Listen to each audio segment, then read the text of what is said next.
देखिए, सबसे पहला बात समझते हैं डिपार्टमेंटल अकाउंट क्या। आप लोग सभी इस चीज को देखे हो, शायद सभी गए भी हो, बट इसका अकाउंट भी मेंटेन होता है। इससे तो मतलब ही नहीं है सामान खाते भाग गए। डिपार्टमेंटल अकाउंट का मतलब है जब एक ही छत के नीचे different types of goods and services दोनों ही सेल या परचेज हो। अब इसके बाद जहाँ सेल होगा वहां परचेज होगा ही। सेल और परचेज हो, और हर एक डिपार्टमेंट उसमें जो हर एक यूनिट बना हुआ है, क्लोथ डिपार्टमेंट है, कॉस्मेटिक डिपार्टमेंट है, फूड डिपार्टमेंट है, ग्रोसरी डिपार्टमेंट, अलग अलग डिपार्टमेंट होता है। एक ही रूफ के अंदर में सब, और एक ही रूफ के अंदर में सबका काउंटर सिंगल रहता है। देखोगे अक्सर काउंटर क्या होता है, सिंगल। लेकिन ईयर एंड या मंथ एंड में हर एक डिपार्टमेंट का क्या प्रॉफिट है, क्या लॉस है, ये कैलकुलेशन तो करना पड़ेगा ना। ये तो पता ही नहीं चलेगा कि कौन से डिपार्टमेंट से क्या हुआ और क्या नहीं हुआ। तो उसी को पता करने के लिए डिपार्टमेंटल अकाउंट को पढ़ा जाता है। पहला चीज समझ में आया। अब इसको जब डिपार्टमेंट है, इसका मतलब क्या हो, इसमें सिंगल अकाउंट का यूज होगा नहीं, जितना डिपार्टमेंट उतना पहला। दूसरा बात ये बनाया तो जाता है, वो तो वहां भी देख सकते हैं, क्वेश्चन हो सकता है वहां भी देख लेंगे। सब पैसा आएगा, कॉस्मेटिक वाला अलग में रख देंगे, अलग में रख करके हम देख लेंगे कितना प्रॉफिट होगा। लेकिन ऐसा बिल्कुल नहीं हो सकता। आप अलग में भी रखोगे तो एक रूफ के अंदर बहुत सारा ऐसा एक्सपेंस है जो सिंगल हो ही नहीं सकता है, जो सिंगल किसी डिपार्टमेंट के लिए हो ही नहीं सकता। वो हमेशा पूरा बिल्डिंग के लिए बोल सकते हैं। ऐसा एक रूफ के अंदर मतलब जितना भी है सबके लिए एक ही खर्चा। जैसे इलेक्ट्रिसिटी बिल, वो यूनिट, वो एक पर्टिकुलर प्रोडक्ट को हम बिजली जलाएंगे, सब में बंद करके रखेंगे, पॉसिबल है? तो अब बिल वाला ऐसे करके भेजेगा कि आपका क्लोथ डिपार्टमेंट का इतना आया। हाँ, ऐसे नहीं भेज सकता। तो पूरा बिल्डिंग का जो इलेक्ट्रिसिटी बिल है वो सिंगल पे में आएगा, तो वो खर्चा तो सब पे बैठना चाहिए ना। जैसे मान लीजिए क्लीनिंग एक्सपेंस, क्लीनिंग उसको जो रख रखाव या साफ सफाई करते हैं, जिसको मेंटेनेंस बोल सकते हैं, वो किसी पर्टिकुलर डिपार्टमेंट का एक्सपेंस नहीं हो सकता, वो पूरा बिल्डिंग का एक्सपेंस हो, तो वो एक्सपेंस उस सब में बढ़ना चाहिए ना। तो इसी डिस्ट्रीब्यूशन के लिए यहाँ पे हम लोगों को डिपार्टमेंटल में ये सिखाया जाएगा कि हम लोग पर्टिकुलर किसी डिपार्टमेंट को प्रॉफिट को अगर निकालेंगे और एक्सपेंस को अगर डिस्ट्रीब्यूट करेंगे तो कैसे डिस्ट्रीब्यूट करेंगे और कैसे कैलकुलेट करेंगे कि एग्जैक्ट प्रॉफिट हर एक डिपार्टमेंट का क्या है। बात समझ में आया? तो इसका डिस्ट्रीब्यूशन स्केल आपके फ्रंट पेज में देखिए, कौन सा एक्सपेंस है जिसको हम लोग अगर इंफॉर्मेशन मिसिंग रहे, क्या मिसिंग रहे, तो कौन से एक्सपेंस को किस रेशियो में डिवाइड करेंगे, कौन से एक्सपेंस को। जैसे देखिए यहाँ पे बताया गया एलोकेशन ऑफ डिपार्टमेंट एक्सपेंस, और दाहिने तरफ राइट साइड में बताया गया बेसिस, है ना। जैसे आप देखिए ए से लेकर डी तक एक एक लाइन को हम पढ़ते हैं, आप आराम से समझिए। Travelling expense, salesman salary, commission, selling expense, after sale service, discount allowed, freight outward, PBD, PDD. PBD का फुल फॉर्म जानते हो ना, प्रोविजन फॉर बैड डेट्स, और पीडीडी का provision for discount on debtor, bad debts, carriage outward, advertisement, sales manager salary, packing and delivery charges. और इससे भी ज्यादा आइटम हो सकता है, ऐसा नहीं कि इतना ही है। इस टाइप का जो आइटम है वो सारा का सारा डिस्ट्रीब्यूट होता है सेल्स, और सेल्स को ही टर्नओवर बोलते हैं। और है ना, इसका अंदर सेल्स का ही दूसरा नाम टर्नओवर है, सेल्स रेशियो या टर्नओवर रेशियो। क्लियर है? ये आपके माइंड में होना चाहिए, क्योंकि जब हम डिस्ट्रीब्यूशन करेंगे, अगर मेरे पास माइंड में ये चीज नहीं है कि हमको इस चीज को डिस्ट्रीब्यूट कौन से रेशियो में करना, नहीं कर पाएंगे। समझ में आया? नेक्स्ट हम लोग फिर देखिए ए और बी, दो पॉइंट एक साथ में है। Rent, rates and taxes, repair to building, air condition expense, maintenance और depreciation of building, insurance of building और बिल्डिंग स्पेस, है ना।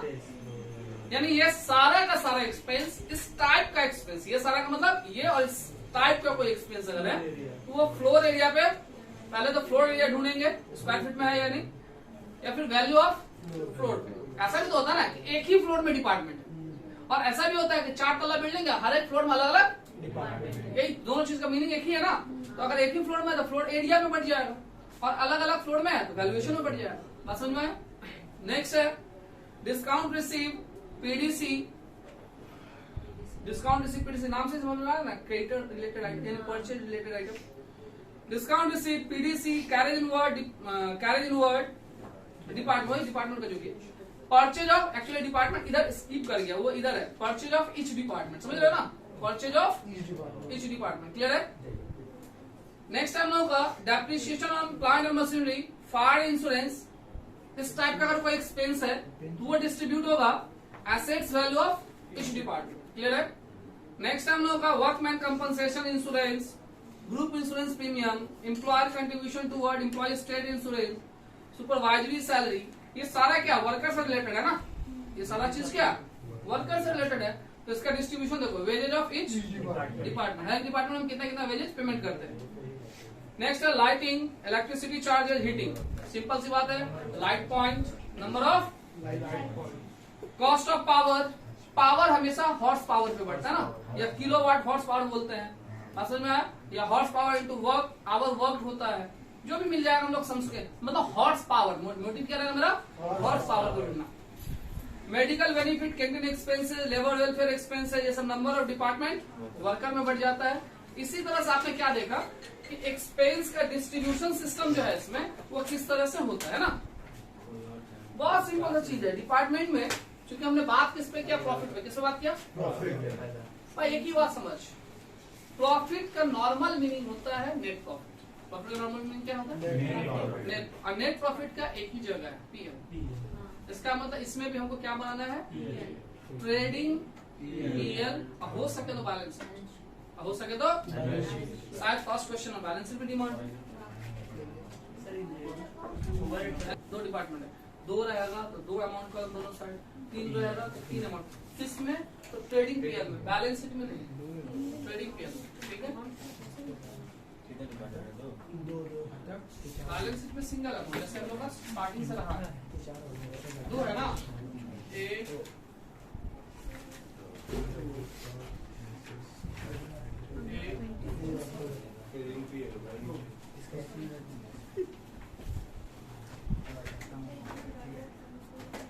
liabilities, amount, assets, amount, debit। Department का नाम क्या है, डिपार्टमेंट 1 एंड 2 ना, डिपार्टमेंट 1, डिपार्टमेंट 2, which का sign, particulars,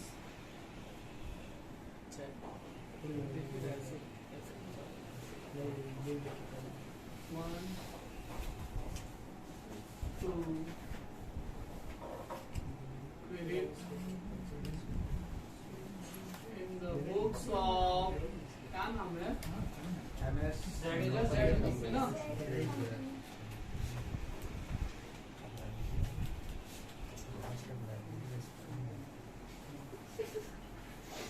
departmental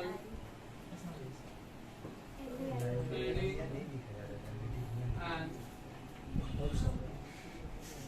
profit and loss account for the year ended 31st March 1989, 31st March 1989। ठीक है, जो नीचे वाला बना रहे थोड़ा स्पेस छोड़ के बनाएंगे कि उसी के पीछे बैलेंस सम और लेस करके ही बैठाएंगे, समझ में आया बात। अगर सेल्स के साथ रिटर्न है तो बाय में लिखेंगे बाय सेल्स लेस रिटर्न, और लेस करके ही बैठाएंगे अमाउंट, क्योंकि इसमें इनर मेंटन नहीं हो सकता है। बात समझ में आया। और जिस रेशियो में हम डिवाइड करें, क्वेश्चन करते करते समझ जाएंगे, ठीक है। चलिए क्वेश्चन नंबर 1 स्टार्ट करते हैं। बोला है Jordan company has 2 department, start करें। हाँ जी, Jordan company has 2 departments. They maintain separate record for each department. You are requested to prepare the departmental trading and profit and loss account and the balance sheet for the year ended 31st March 1989 on the basis of the following information. Department 1 and Department 2 दो है, और एक column आपने देखा होगा क्या, other balance, यानी और भी बहुत सारा ऐसा चीज है जिसका डिपार्टमेंट वाइज नहीं दिया दे करके एक ही साथ एग्रीगेट करके दिया हुआ है ना, उसी में आकर के तो लॉजिक होगा। स्टार्ट करते हैं, जहां फंसेंगे वहां सोचेंगे। क्वेश्चन नंबर 1, सबसे पहले ओपनिंग स्टॉक टू करते चलिए साथ में, टू ओपनिंग स्टॉक डिपार्टमेंट 1 का है 25,000 और डिपार्टमेंट 2 का है 20,000 पूरी, ठीक ना। नेक्स्ट है परचेज, हमने बोला था ना रिटर्न होगा तो देख लेना, देखो इसमें रिटर्न है तो हम लोग स्टेटमेंट में ही लिखेंगे टू परचेज लेस रिटर्न और अमाउंट होगा लेस करके 2,28,000 है ना, और सेकेंड वाला का लेस करके अमाउंट होगा 1,89,000। फिर है सेल्स और सेल्स के नीचे ही उसका रिटर्न है, देख रहे हैं ना, सेल्स और सेल्स के नीचे ही उसका रिटर्न, तो बाय सेल्स लेस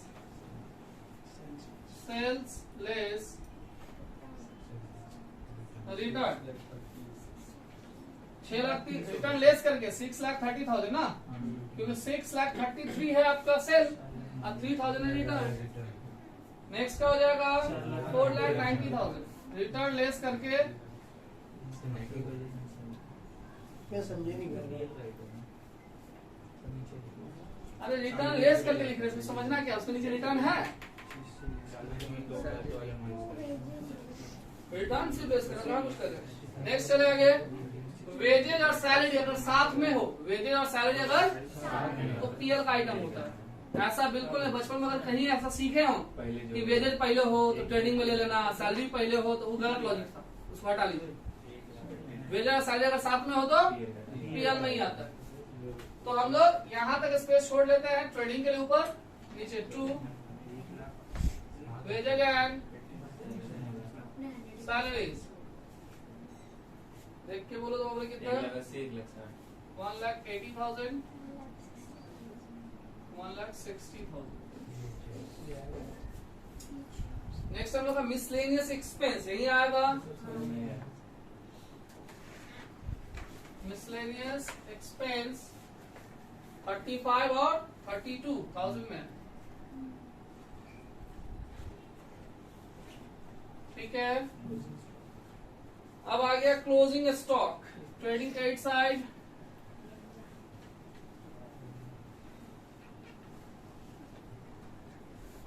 $26, $24, ठीक ना। यानी इससे ऊपर बात कर रहे हैं ट्रेडिंग का, इससे ऊपर बात चल रहा है ट्रेडिंग का, अब चला नीचे पीएल, क्लियर है। अब देखते हैं, क्योंकि हम लोग को बैलेंस भी करना है ना, तो हम क्या करते हैं इसमें ट्रेडिंग पीएल पहले कंप्लीट करते हैं, हालांकि हम एक साथ करना चाहे कर सकते हैं, बट हम अभी आप लोग को मेन ये मोटिव है ना, तो इसको पूरा कंप्लीट करते हैं फिर बैलेंस में चलेंगे, ठीक है। देखिए नीचे क्या, फिर debtor, creditor, plant machinery, lease hold land, building, furniture and fittings, यहाँ तक एसेट्स लायबिलिटी का आइटम था ना। फिर आ गया सेलिंग एक्सपेंस, आया तो सेलिंग एक्सपेंस, चलिए पीएल आता है ना। सेलिंग एक्सपेंस डिपार्टमेंट वाइज नहीं है क्या, क्या है, टोटल है। अब यहाँ से हम लोग का डिस्ट्रीब्यूशन सिस्टम फॉलो करना पड़ेगा ना। क्वेश्चन को पहले पढ़ लेते, कभी कभी क्वेश्चन में ऐसा इन्फॉर्मेशन दे देता है जिससे हमको खुद का नॉलेज लगाने का काम नहीं है, सबसे में इन्फॉर्मेशन दे देगा। नीचे आते हैं, फिर कैश इन हैंड आया, कैश एट बैंक आया, कैपिटल आया, नीचे डेप्रिसिएशन रेट है, और लास्ट में क्या बोला देखो, all unallocated expenses are to be allocated on the basis of, कुछ भी एक्सपेंस है इसमें, कोई भी एक्सपेंस, हमको खुद से कॉन्सेप्ट लगाना ही नहीं है, कोई भी एक्सपेंस है सबको किसमें बांटना है, बोर्ड पे देखो नेट सेल का रेशियो कौन से, ये सेल 4 जीरो इसमें भी है, 4 जीरो 0 कैंसिल, बचा 63:49, रेशियो ऐसे बोलते हैं ना, 63:49, अगर उसको 7 से कैंसिल करे तो 9:7, 9:7, इसका तो सेलिंग एक्सपेंस किस पे डिस्ट्रीब्यूट होगा, 9:7, समझ में आया बात। 9:7 में 1,28,000 में डिवाइड करो, थोड़ा अच्छे से, कोई गलती मत करना, फटाफट डिवाइड करो, 1,28,000 है ना। सेलिंग एक्सपेंस कितना देख लो, 1,28,000 ही है, इंटू 9 डिवाइडेड बाय 16, 70 72,000 फर्स्ट का कितना आया 72 दूसरा 56,000 और सेकंड का है 56,000।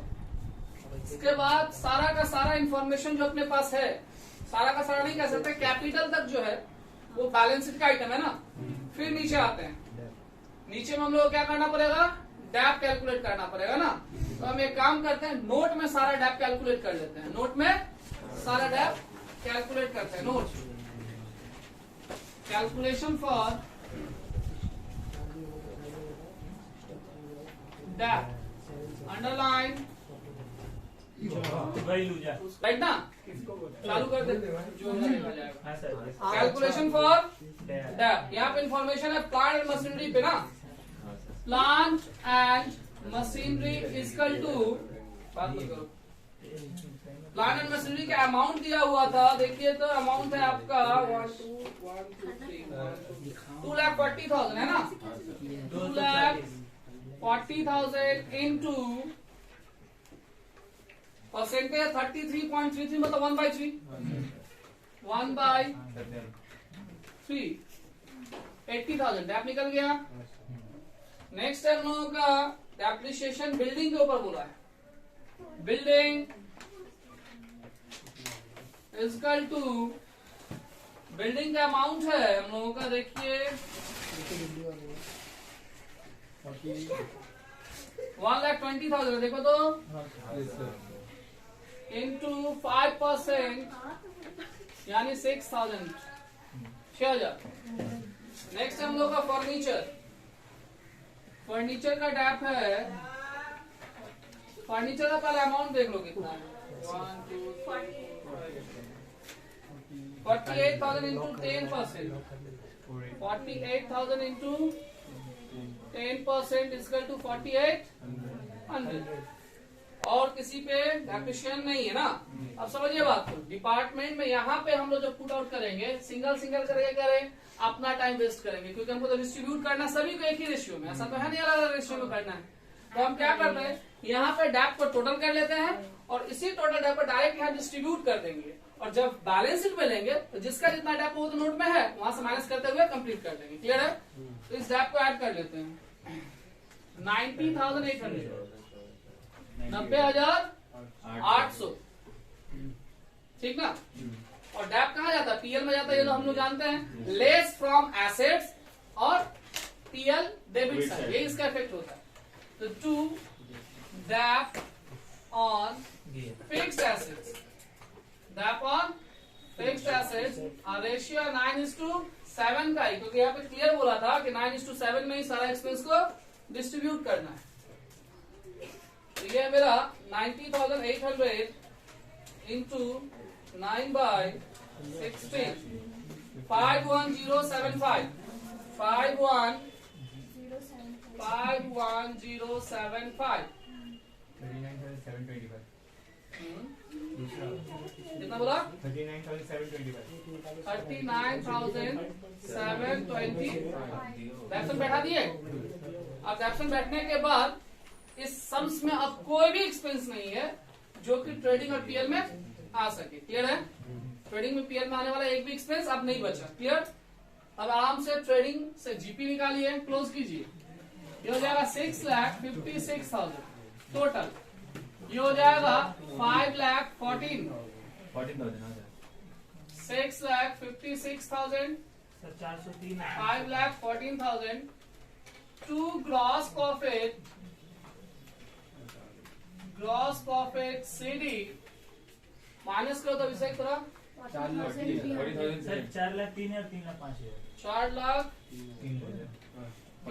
ठीक है। और दूसरा का 3,05,000 खत्म।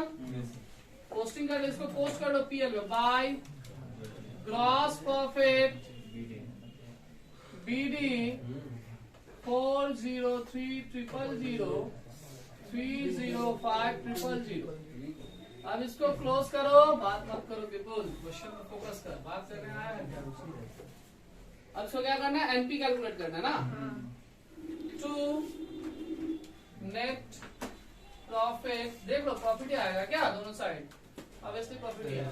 64,920. प्रॉफिट और इसमें वर्ड यूज करेंगे ट्रांसफर टू, इसको डिपार्टमेंटल नेट प्रॉफिट भी लिखा जाता है। नेट प्रॉफिट को डिपार्टमेंटल नेट प्रॉफिट भी लिखा जाता है। ट्रांसफर टू कैपिटल, माइनस करके बोलो। 64,925. फर्स्ट का 64,925 एग्जैक्ट आया। नेक्स्ट 17,275. 17,275 टोटल है मेरा 403,000 एंड 305,000।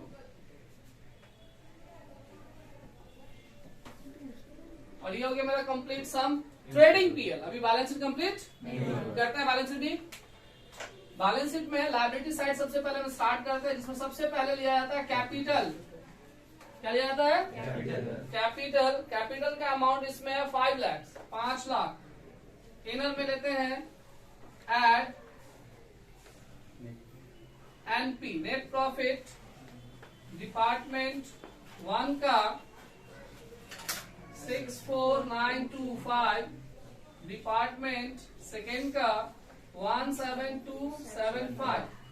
और इसके अलावा इस क्वेश्चन में ना ही कोई ड्राइंग से मतलब कैपिटल से रिलेटेड कोई आइटम नहीं है। कैलकुलेट चलाइए तो थोड़ा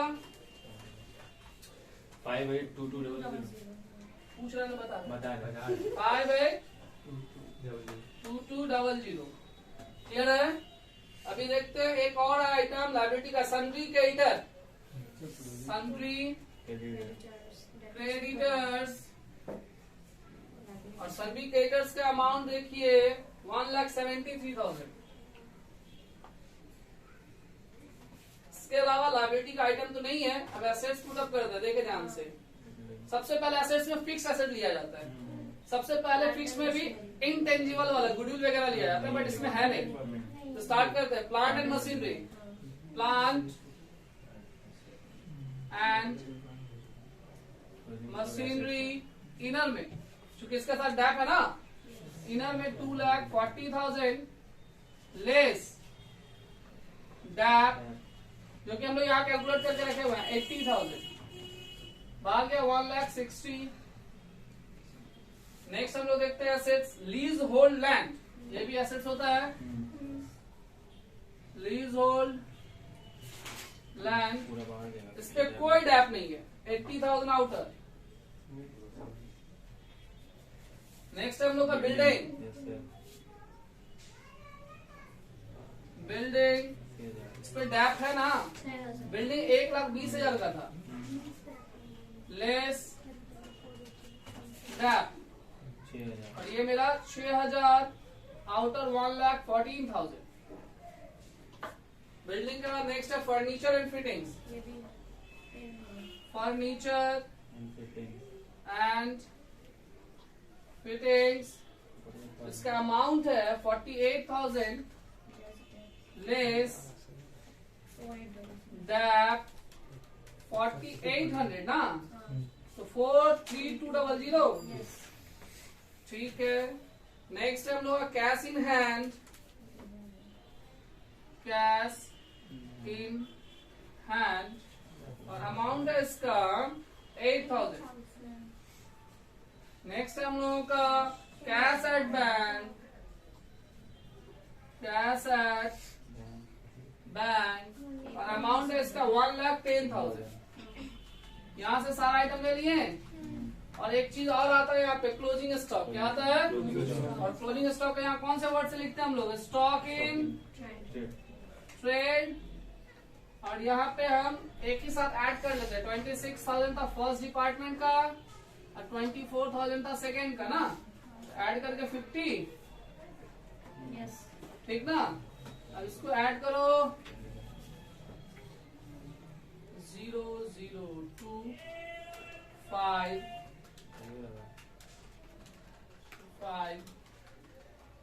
7,55,200। क्या देखो तुम, 7,55,200 7,55,200। और ये सम्स हो गया हम लोग कंप्लीट। कंप्लीट। क्लोज करो।